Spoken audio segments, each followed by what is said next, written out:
या कहने में बड़ी गौरव की बात है कि आज हर मनुष्य के पास हर चीज उपलब्ध है। नल, जल, सुरक्षा, घंटों में दुनिया को पार करने वाली जो शक्ति है, आज हम चांद पर जा रहे हैं, ये ज्ञान की पकबल है। और ऐसे ही हमारे जो ऋषि थे, जो हमारी महर्षि थे, वो बड़े ही चिंतनशील थे और बड़े ही ज्ञानी थे।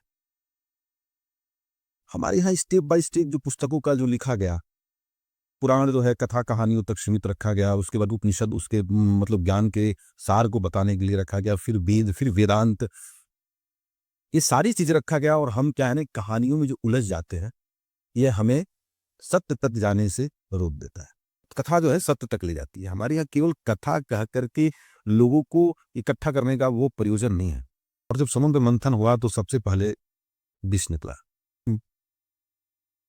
और देवता दानव दोनों जो है टीम में हाहाकार हो गई कि इस हलाहल का प्याला पिएगा कौन, क्योंकि सुख का तो सारे लोग साथी और साक्षी बनना चाहते हैं।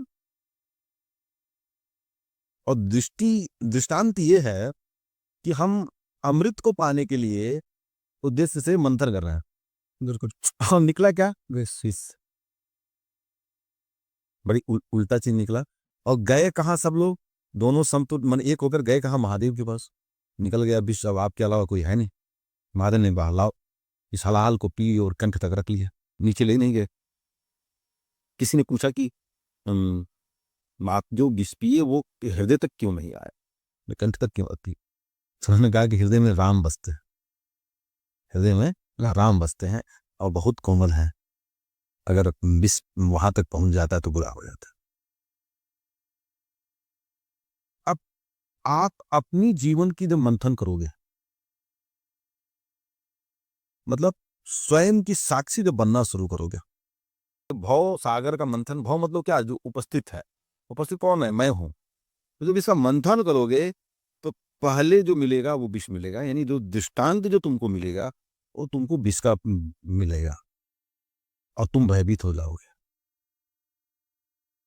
अमृत की मार्ग में विष का प्रथम आगमन तुम्हें भयभीत कर देगा और तुम्हें अपने उद्देश्य से भटकाने के लिए छोड़ देगा। और वहां सबसे बड़ी जो कथा आती है कि तुम जाते कहाँ हो, तो महादेव के पास, यानी किसी ऐसे पुरुष के पास जाओ जो इन मार्गों से गुजरा हो, जो इन मार्गों से गुजरा हो और तुमको संभाल सके और तुमसे कह सके कि मैं हूं, मैं हूं, तुम्हारी इस मार्ग में मिलने वाली जो जहर है, जो विष है, जो हलाहल है, मुझे दे सकते हो। यानी तुम शेयर कर सकते हो उनसे, जिससे तुमको घबराहट हो रही है, जिससे तुम बेचैनी हो, जिससे तुमको भय हो रहा है, उसको तुम उनसे शेयर कर सकते हो। और संवाद में तुम्हारी शंकाओं का वो समाधान करेंगे और तुमको सत्य के मार्ग पर, अमृत के मार्ग पर चलने के लिए प्रेरित करेंगे। और तुम निश्चित रूप से तुम इस मार्ग में चलने वाले एक साहसी पुरुष बनोगे। जो अर्जुन परिक्षेत्र के बीच में वो खड़ा होकर के देखता है कि दोनों मेरे हैं और कृष्ण कहता है कोई तुम्हारा नहीं है। हाँ? तुम इस मोह से तुम परे होकर के मुझ पर भरोसा करो, मुझ पर विश्वास करो।